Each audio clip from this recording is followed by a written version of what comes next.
mo bang sabihin sa amin kung ano yung ibang countries na pinuntahan nyo? Grabe. So, Switzerland, Belgium, siguro Japan, Hong Kong, Taiwan, Canada, tapos... Kaya siguro marami akong pinaglalaban sa life. Kasi meron naman talaga. Yeah. You were first runner-up. Can you tell me a little bit about that journey? Parang, kumusta yun noon? Actually, akala ko talaga ako yun na yung panalo. Oh my God, I feel like I've worked so hard for this. Were you always into, interracial relationship? Once you go white, you know you got it right. Oh my God!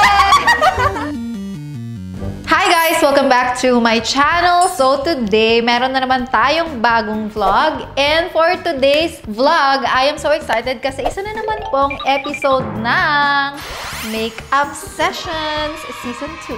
And for today's guest, I am so excited to introduce her because, oh my God, hindi na to papatalo sa ganda. Ang ganda-ganda talaga niya. O, ito na, ang pinakaunang beauty queen na guest namin sa Makeup Sessions. Walang iba, kundi ang ating, paano yun? Sa mga Miss Grand International First Runner-Up, Sam Bernardo!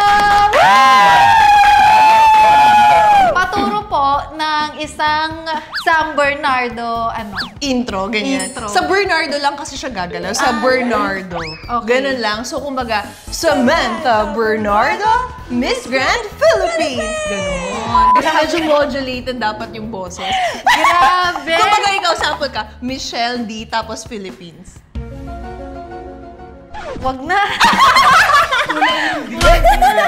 Sam, welcome sa studio ng Makeup Sessions. We're so happy you're here with us. No, I am so happy to be here as well. Thank you so much for inviting me. It's a dream come true. Dati pinapanood lang kita magkile, ngayon nandito na ako. O, diba? Meron din kasi akong guesting sa Sum Up. Kaya, ayan, nandito din siya ngayon. Yes, thank But you so anyway, much. eto na nga, magme-makeup tayo, magchichikahan, and magkukwentuhan. Okay. At ready na. Pero bago ang lahat, ipakita muna natin yung makeup kit. Oh, yeah. Ni Sam, diba? So, makeup kit ko usually when I travel is this. Kasi feeling ko andito na lahat ng makeup ko, tapos yung brushes ko, ganyan. Super simple lang. Kasi if you're a beauty queen, dapat compact lahat. And nandun na lahat. Ayan, ganyan daw talaga yung mga beauty queen eh. Mga organized and clean. Ganun. And hindi kasi ako sanay na pumunta sa isang event or magmi-makeup ng sarili ko pag di-organized, hindi ko makita yung mga gamit. Yes. So, I remember when I joined Miss Grand International, 3 hours lang yung tulog ko for 3 months. Kasi ako lang araw-araw nag-aayos sa sarili ko. Tapos, ako lang din yung nagmi-makeup, nag-photo lahat. So, and of course, for today's video, malalaman natin yung mga secret ng mga beauty queen, kung paano ba sila nagme-makeup at kung paano nila pinagsasabay ang kanilang mga buhay-buhay habang nagiging beauty queen din, di ba? This time of the year, ano usually yung wait, mga... start na ba? Oo. Okay, start na pala. Actually, ako din. Hindi ko alam kung anong gagawin ko. Diba? Nakaka-rattle pala dito. Sabi ko kasi sa kanya eh. Okay. Sabi ko talaga nare-rattle yung mga guests namin dito sa Makeup Sessions. Okay. Kasi hindi mo talaga alam kung sasabihin mo. Parang ano to, challenge pala. Yun yung challenge. So first step mo, maglalagay ng... contact lens. Correct. So, sometimes, before nasanay ako na para glam talaga yung look, is maglalagay ako ng contact lenses. And habang naglalagay ng contact lens si Sam is, guys, huwag niyong kalilimutan, mag-comment, like, and subscribe. I-share niyo na rin itong video na to para happy-happy na tayong lahat. Yes! So, me usually, ang first step ko is nag-spray ako ng kung ano-ano. Basta yung mga pang-fresh, pang-glow spray, ganon. Bilis na maglagay ng contact lens. Parang talagang sanay na sanay talaga, guys. And then, after nun, dun ako magsuspray. So, Sanay na sanay. Yun. So, usually ba, this time of the year, nandito ka lang sa Pilipinas? Kasi di ba, alam ko mahilig ko mag-travel eh. Dati kasi, I have an everyday show. And then, I tore my ACL. So, I've done it for 2 years. And then, when I tore my ACL, doon na talaga hindi ako nag-everyday show. And then, meron akong routine na pag may work lang, magta-travel, ganyan. But since last year, I got married, 16 months na kaming married. And then, we traveled for 20 plus countries. Almost 30 countries pinuntahan ko. First time ko lang ginawa yun in my life. But now, we're doing 3 months of detox and we want to try to have a baby. Yeah. So, yun yung pinagkakabisihan ko ngayon. So, how was it? How was traveling 20 countries? Yeah. Grabe. Kaya mo bang sabihin sa amin kung ano yung ibang countries na pinuntahan nyo? Grabe. So, Switzerland, Belgium, siguro Japan, Hong Kong, Taiwan, Canada.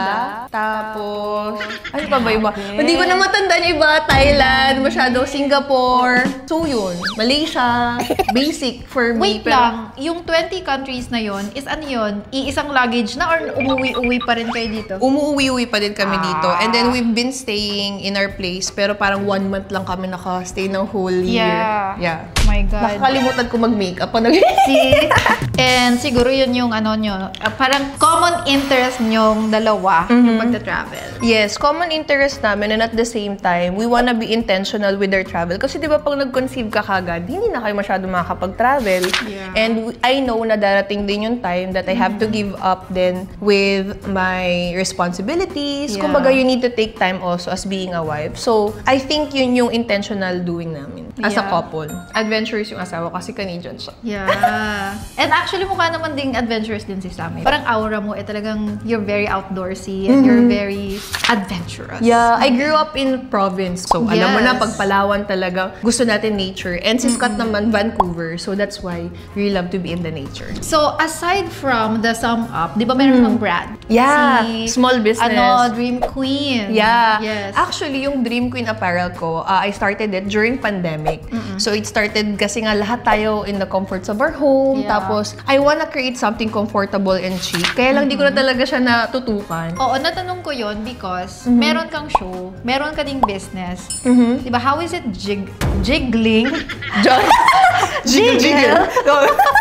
How is it juggling both of them? Di ba? Plus, you're a wife. Di ba? Ang dami mong mga pinagsasabay-sabay. If you put it that way, parang ang dami pala. Pero feeling ko hindi ako Diba? busy. Pero kasi, on a daily basis, hindi mo kasi mahahalata. Pero pag pinagsama-sama mo lahat, ang dami pala. I think it's about finding time to kind of like time with each thing. Yeah. And I wouldn't do it without my team as well. I have the help, I have a great team. Although sometimes, kunwari, pag wala akong work, yun yung pagpo-focusan ko. And then yung Sum Up naman, meron din naman siyang strategic na every month. Ito Yeah. yung po-produce namin. Yeah. The Sum Up is a podcast that we already released 2 seasons. So, check it out on my YouTube. It's every Wednesday at 8 p.m. Pero, pag may mga time na wala akong gustong gawin, doon ako talaga magiging businesswoman. Kasi alam naman natin lahat na hindi naman forever na meron tayong work, di ba? Yeah, that's Within the industry. Actually, ano nga parang it's very wise to have multiple sources of income. Yes. Diba? Naniniwala ako doon na parang dapat yung basket natin of income is like a chair. Na hindi lang dapat one. Kasi I used to be a financial advisor as well. In an insurance company. Diba? Dagdag pa natin yun. Financial advisor din ba siya? Yeah, kasi during pandemic, yun yung talagang bumuhay sa amin. Kasi ako yung tao, nag-OFW din ako. So, very raketera talaga ako. People don't know na talagang breadwinner ng Palawan ang atake natin. Kaya sa PBB yun talaga yung ko, na-highlight. Hindi lang nasabi talaga sa PBB yung gano'ng kahirap yung life namin. But, siguro, yun yung nag-build ng character ko din. And that's why, talagang nung namatay yung dad ko, I have to step up. Kasi siya, as a typical Filipino, parang ang napamana lang ng dad is kagandahan at mga utang. So, nabayaran natin yun lahat. So, ganun yung, parang story ng life ko. Kaya siguro madami akong pinaglalaban sa life. Kasi meron naman talaga. Yeah. Ganun. I heard na si Dream Queen, na business mo, is meron siyang advocacy para sa malaria. Yes. Yun. So, I am a Malaria-Free Philippines spokesperson as well. I'm working with Department of Health and DOH to achieve Malaria-Free Philippines by 2030. Yeah. So, when I started joining in 2018, parang ang mga tao or mga provinces na merong malaria was 65 countries. And I'm proud to say na isa na lang yung may province na may malaria sa buong Philippines. And that is my hometown, Palawan. That's why I carry it until Binibining Pilipinas, also in my speech. And I think it's really perfect kasi nung college ako, nag-folk dances din ako. So, I learned the tribe. I learned na parang yung pinaka-biggest struggle natin to achieve Malaria-Free Philippines is cultural differences talaga. Kasi yung mga tao doon, naniniwala sila, yung sakit na malaria is pinaparusahan lang sila ng Diyos, na hindi talaga sila parang maku-cure. And people don't know na curable siya since 1600. Taray. O, di ba, na-educate pa tayo about malaria. And of course, para sa mga viewers natin na baka gustong sumuport, it's an advocacy. And syempre, yan yung mga bagay na talagang okay i-support. Yes. And malapit na nating ma-achieve yun. So, we wanna be malaria-free Palawan by 2026. Wow. So, to acclaim na parang until 2028, kailangan kasi 2 to 3 years na dapat clear talaga siya. And then, we're working on malaria-free Philippines by 2030. Ayan. So anyway, what are you doing now with your makeup? So, ang gagawin ko is gusto ko sanang mag-contour. Okay. So, cream contour ito. Yeah. So, konting-konti lang. Di talaga ako nagko-contour, pero nilalagay ko na lang siya sa ilalim para may depth. Wait lang. I noticed that nag-powder ka muna and then naglagay ka ng cream contour. Yeah, parang nakalimutan ko pero sige lang. Pressure ako today. Oo. Di ba nga, napag-usapan natin kanina na you're a busy woman, you have so much in your plate. Ano yung non-negotiable mo na hindi dapat mawala sa routine mo? Out of all. Siguro yung pag-take care talaga ng sarili ko. Yeah. And part of it is also doing Pilates, like yoga. And now, I feel like this is my healthiest year of my life. Yeah. So, dati kasi parang beauty for me is really different eh. Parang, super superficial lang. But I realized when I tore my ACL na dapat pala talaga alagaan. And if there's something that I wanna share sa Gen Zs o sa lahat, work out talaga. Correct. Work on yourself internally and also build muscles as much as early as now. Sometimes kasi, if you say workout, it may sound like it's something expensive, it's something that you have to put so much attention to, ganun. Yeah. But actually, just being active on a daily basis, lakad lang, mga Yeah. ganun. Basta meron lang physical movement on a daily basis. Actually, malaking bagay na yun. Right now is the healthiest you've ever been. I wanna know, nung mga pageantry days, how was your lifestyle? Is there such thing as a healthy lifestyle sa mga contesera? Dapat meron. Kasi parang for me, every person has a different body. And depending on your body, that's how you take care of yourself. Like for me, mabilis talaga yung metabolism ko because of gymnastics. I used to be a rhythmic gymnast for 9 years, always competing in national. So talagang, ito talaga yung body build ko. For me, I believe I can always eat whatever I want as long as right amount. Although iwas ako sa mga sweets, hindi ako, kumbaga, nagsusweets, hindi ako nagki-candy, anything na matatamis na makakapagpapuson and salty, mga junk food, soft drinks, ganyan. But, kumakain pa rin ako ng kanin, kumakain ako ng meat, lahat, kinakain ko pa din. Pero, I'm pretty sure, marami yung talagang nasa-sacrifice yung healthy living nila. Yeah. Meron din ako mga na-witness na mga ibang beauty queen na talagang may bulimia sila, talagang they take a toll on their physical body, tapos especially when they read the comments na parang they've done everything, it's just that yun lang talaga yung body type nila. So, kaya nga din, sometimes, mahirap din talaga mag-pageant if you're not really ready to put yourself out there in public. Kasama sa pagiging contesera, ang magandang hugis ng katawan. Yeah. So, kasama dun is, syempre, i-maintain mo yan. Yeah. At aside from yung workout na ginagawa mo araw-araw, kailangan mo din talagang mag-diet. Ano yung pinaka-drastic na diet na ginawa mo nung nasa pageant life ka? I wouldn't say na pinaka-drastic, pero I remember, nung Miss Grand International 2020, it was pandemic. So, lahat naman tayo, di ba? Nag-food, ng food. Kaya lagi nilang sinasabi nung, MGI mo medyo malaman ka kasi talagang yun na yung pinaka-heaviest ko. Pero, every day, kasi 21 days lang ako nag-prepare, every day, ang ginawa ko dun sa quarantine for 14 days, nag-workout ako every day. So, meron akong parang, hindi naman siya super crush diet, pero nag-minimal ako ng rice, tapos nag-fruits lang ako, and then, ang ginagawa ko, nag-Q&A training ako, lahat na ng preparation dun ko ginawa. Sa mga pageant organization ba, meron bang instruction na kailangan i-maintain nyo tong ganitong weight? Wala naman. Wala naman. It really depends on you. Pero I remember nung Miss Grand International, may mga kino-call out sila na, yun nga, medyo may nagkakalaman, ganyan. Tsaka isa lang kasi yung type ng swimsuit. Isang size lang. I remember there's one country na medyo, alam mo yun, medyo malaki siya. Tapos hindi kasya sa kanya yung swimsuit. Tapos ang sabi na lang ng org is, pag hindi ka kasya dito, ibig sabihin you're not Miss Grand. Iba-ibang organization, may iba-ibang rules. Body standard, beauty standard, and I think we cannot take that away. Yes. And I feel like kasama na talaga siya sa mundo norm ng beauty pageant. Do you think magme-maintain na ganun? Or is there a chance na babaguhin nila yung beauty standard when it comes to beauty pageants? I think it's now evolving. Diba para ngayon, tumatanggap na yung Miss Universe ng trans, also mothers. And I really like in a sense na lahat ng mga na-postponed na dream ng mga ibang tao, naku-continue pa rin. Yeah. Pero personally, I really love my journey. Nagkaroon ng age limit kasi I gave my time there. And it makes it more special kasi parang na-feel ko na may limit time lang and not everyone can achieve it. So there's also a prestige, but there's also a privilege on that. So I feel like it's just a matter of perspective. Kung ano yung para sa'yo when it comes to beauty. Siguro marami yung mga kami, mga beauty pageant fans kami nila Jeng. And hindi namin, syempre, pag nanonood kami sa TV or at mama ng TV. Pag nanonood kami sa mga, di ba, sa mga stream. Ayan na, Gen Z stream. Pag nanonood kami sa mga stream, syempre hindi namin mararamdaman kasi hirap na pinagdadaanan nyo. Kasi pag nakikita namin kayo, full package, tapos na yung makeup, tapos na yung hair, ang ganda ng damit, hindi namin makikita yung backstage.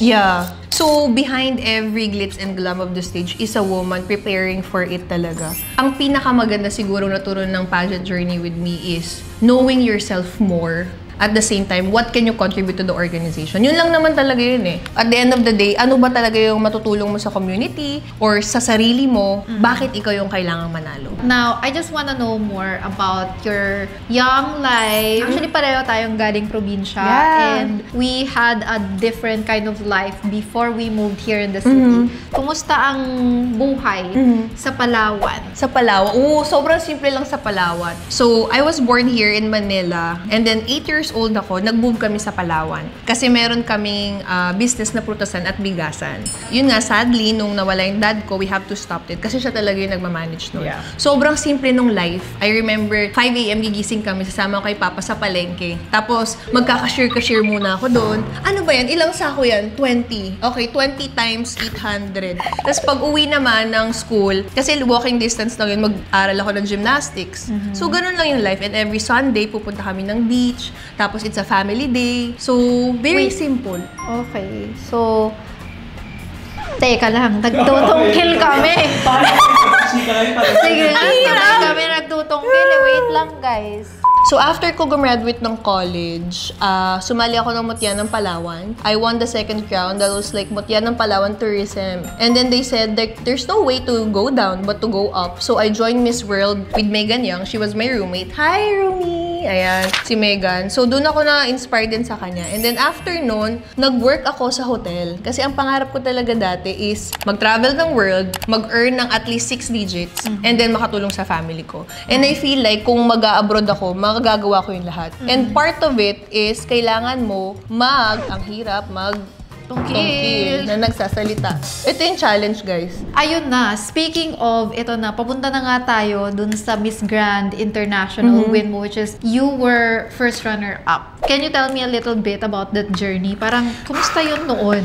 Actually, akala ko talaga ako yun na yung panalo. Miss Grand United States of America! Charot! Parang nafe-feel ko talaga sa sarili ko na, oh my God, I feel like I've worked so hard for this. People thought na talagang pinili ako to represent Philippines. Pero when I say kasi in Big Brother, nagkaroon ng clip doon na I push myself to be there to the point na nag-resign ako sa Binibining Pilipinas and to represent in Miss Grand International. And luckily, pumayag din naman sila na, yun nga, na i-represent ko yung Philippines. But ang nag-announce talaga sa akin na magiging okay yun is Miss Grand International. And then, syempre, during pandemic, sabi ko nga, yun yung multo ko siguro. I'm the only beauty queen nag-represent ng Philippines that I don't have a crowning moment. And then, hindi rin ako nag-turn over. Na wala akong kaway-kaway, na mag-make ng speech. And then, never din akong parang na-honor talaga na as a queen. Tapos ako lang din ang binibini at Miss Philippines na, guys, may face mask. Diyos ko! Tsaka face shield! Kasi 2020, ano naman to? pandemic era. Pumunta ako ng Thailand. Sabi nila, sino to? Hindi to ganito. Girl, parang diniscriminate talaga na ako. Nahiya talaga ako. Tinapon ko sa basurahan ng face shield. Well, it was part of the journey. Yes. And yun yung ano mo nun eh. Parang era mo yun eh. Yes. And that's why I feel na naging worth it lahat. Dahil kaya pala ako laging runner-up. Kasi na-realize ko, isa lang pala ako mag-represent ng country ko outside in my pageant. And for me, that's already a celebration ng buong pageant journey ko. So, yun, wala akong regret kasi nabigay ko talaga lahat eh. Okay. Siyempre, nung nanalo ka bilang first runner-up, pag minsan kasi, pag nanalo ka na, shit, hindi ko pa nakuha yun nandun na. Does it haunt you months after? Honestly, nung sinabi yun, parang never talaga ako naka-feel ng haunting na, kasi I already feel like I'm already a winner and I'm a queen on my own way, regardless of the crown. And ang pray ko lang doon, Lord, kung ano yung para sa akin, ibibigay mo yung para sa akin. No, it gives me a lot of opportunity, confidence to be in this industry. So, parang wala akong mahiling eh. Hindi ako makapag-complain kay God kasi binibigay niya yung lahat ng para sa akin. So, yun. Yan pag optimistic ka, pero pag isa kang tao na medyo pessimistic ng konti, I think it will affect you internally na parang, kasi sa lahat naman ng ina-achieve natin, di ba? Pag one step away ka na lang, tapos hindi mo pa na-hit, medyo may konting kirot eh. Ang laki. Diba? Bakit? Parang pamaypay yung clip. Ano nangyayari? Nagulat ako. Bakit? Gumana. O, ano na yan? Ano nang hanash? Tight line lang. Tight line na. Oo, tinatry ko talaga. Ito yung pinaka-naiiyak ako and pinaka-ayaw ko talaga. So, Ano kasi siya, maganda yung tight line guys pag Kaya nga eh. mga ganitong mga eye makeup look kasi parang mas nagiging makapal yung lashes. Yeah. Ganun yung effect. Meron bang tip sa mga audience natin about hair na pageant hair na hindi natin ginagawa on a regular basis na ginagawa nyo sa gabi ng koronasyon? Yung sa akin kasi, we have a thing called queenly frame. So, queenly frame is, ito lang yung makikita sa camera. So, you have to reserve that best look that you have for coronation night. So, alam ko na with my look is maganda ako sa kulot. Pero yung kulot na hindi ganito, hindi din sobrang ganito, or hindi brush up. So, yung kulot ko pala is like sa gitna, tapos ganito, pero yung kulot ko palabas sa mukha ko. Kasi mas na-emphasize yung liit ng mukha ko and yung long and also my neck. So, you have to train it. It's because parang part of styling din siya. So, lahat ng mga beauty queen, inaaral din namin yan. And kung hindi nyo inaaral, tas beauty queen kayo, kasalanan nyo na yun. Kailangan may ganun kayo. Actually, guys, sa mga beauty queen, akala nyo, rarampa lang sila dyan sa stage. Hindi. Months and months of training and not just pagrampa na training, but lahat. Full package. Di ba? Yes. Kasama na yun. In, out, and spirituality, lahat talaga. Kailangan. Kasi pageantry is a mental game. Pag hindi ka ready with all your heart and all your mind, talagang kakainin ka. You'll always be insecure, you'll be bitter about your journey, and maybe that's why I am super confident na, kasi pag binigay mo naman talaga lahat ng kakayanin mo in a pageant, still a competition, may mananalo at matatalo. Pero once you know na binigay mo lahat, wala kang regret. And you still feel like a winner kasi your only competition is yourself. Do you see yourself being a mentor in the future? I really love to. That's my biggest dream siguro. Para my ultimate dream. Siguro kung di na talaga ako, uugod-ugod na ako ganyan. I wanna be like a speaker, motivational speaker, maybe in my own way when it comes to beauty, ganyan. Siguro, part of my training is doing a podcast. And parang beauty queen pa rin. Pero, yun talaga yung feeling kong calling ko, na tinanim ni Lord for me. And sayang naman kung hindi ko siya i-fulfill on my own way. So speaking of that, bilang mentor, mga viewers natin, I'm pretty sure may mga viewers tayo na aspiring to be beauty queens. Yeah. I'm pretty sure. So, ano yung pwede mong i-tip sa kanila or pwede mong sabihin sa kanila at the earliest stage of their pageant journey na kailangan nilang iwasan? Never compromise your values, whatever happens. And don't be blinded by all the glitz and glamour. Lahat ng aapakan mo, lahat yan babalikan mo. Sabi nga nila parang success is just a split seconds of your life. Kung ano yung ma-achieve mo in your life, kukoronahan ka. 10 seconds siguro nun magiglimpse kung ano yung, oh my God, ito pala yung saya. Pero after nun, lahat mararamdaman mo, lahat ng pagod, lahat ng mga nag-inspire sa'yo, lahat ng mga setbacks mo. And yun yung pinaka-importante sa buhay. Kasi yun yung magde-define ng journey mo. And yun yung magpapatunay na queen ka talaga. Lagi ko sinasabi, it's really the queen who holds the crown and gives meaning to it. Not the crown who makes the queen. Lahat ba talaga ng question may template answer ka na? Hindi, wala. Ito lang, siguro nasanay na, na-train. Siguro part of our training, I don't know. Kailangan natin mag-training lahat. Ayan nga yung yan yung dapat mo realize ng mga tao, ng mga beauty queen, hindi lang pangganda yan. Yes. Pangmatalinuhan talaga yan, Mars. So anyway, ito na.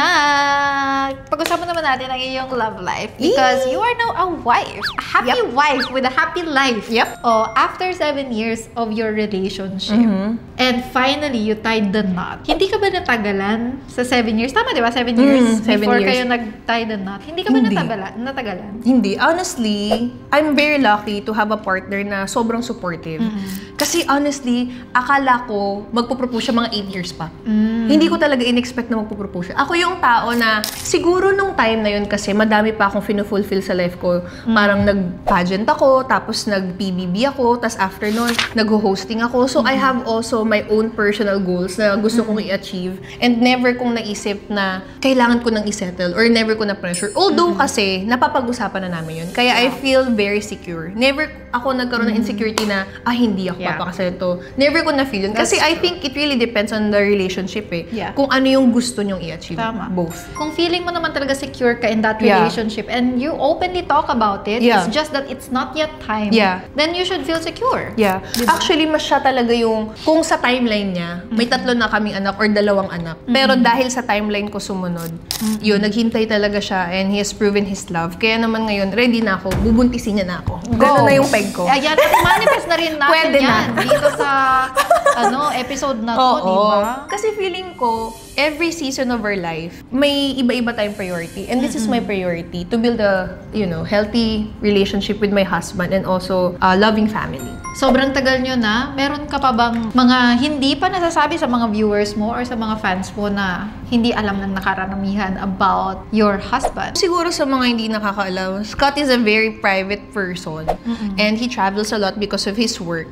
Tapos, parehas kami ng sapak. And I fell in love with this guy. Sapak. Yeah. I fell in love with this guy because he's the same person, very authentic and genuine guy that I've ever met since day one that we met.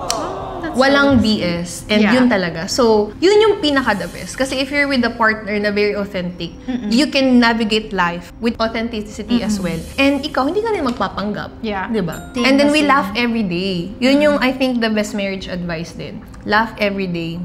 Were you always into interracial relationships or ito yung first na foreign boyfriend? I only have 3 boyfriends. So first is Filipino, second is American, and third is Scott. So yun, 3 lang. So, na pala, nung foreigner na, hindi na bumalik. Hindi na bumalik. Once you go white, you got it right. Oh my God! Sam Bernardo!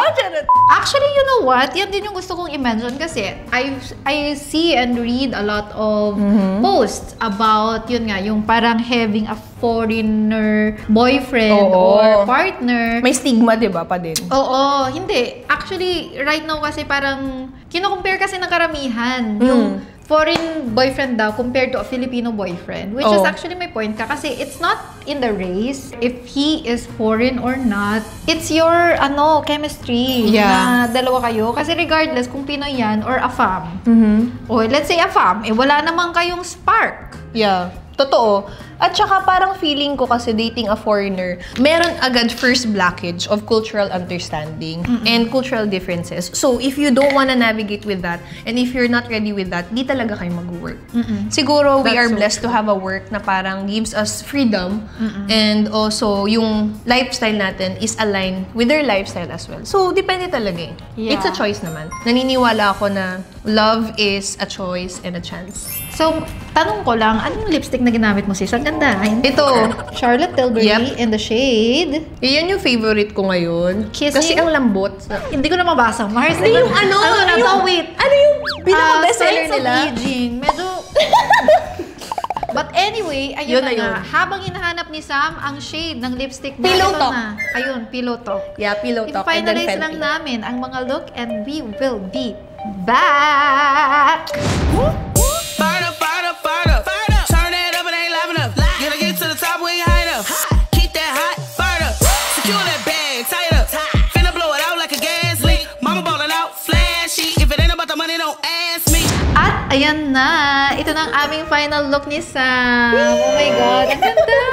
Ang ganda, pak! Ready na sa iyong headshot. Thank you so much sa pag-guest sa makeup session. Thank you so much for having me. Grabe. It was an honor talaga. Grabe, ang dami naming natutunan today sa mundo ng pageant at Miss Grand International. Sana may natutunan din ng inyong mga viewers. And syempre, comment down below kung meron kayong mga suggestion Yeah. para sa next makeup session Yeah. and next beauty queen. So, I'm so happy that I'm the very first. Yes, of course. And actually guys, meron siyang show also, The Sum Up. So kung bitin kayo dito sa makeup sessions is pumunta lang kayo sa channel niya and manood kayo doon ng mga episodes din kasi sobrang ganda rin ng mga episodes ng The Sum Up. Thank you. And then also watch Michelle every Wednesday po yan at 8 p.m. So anyway, thank you so much. Thank you. Ito na. Please follow me guys also at Samantha Bernardo and keep supporting Michelle D. Correct. Anyways, thank you so much for watching. Please don't forget to comment, share, like, and subscribe. Till the next episode of Makeup Sessions. Bye!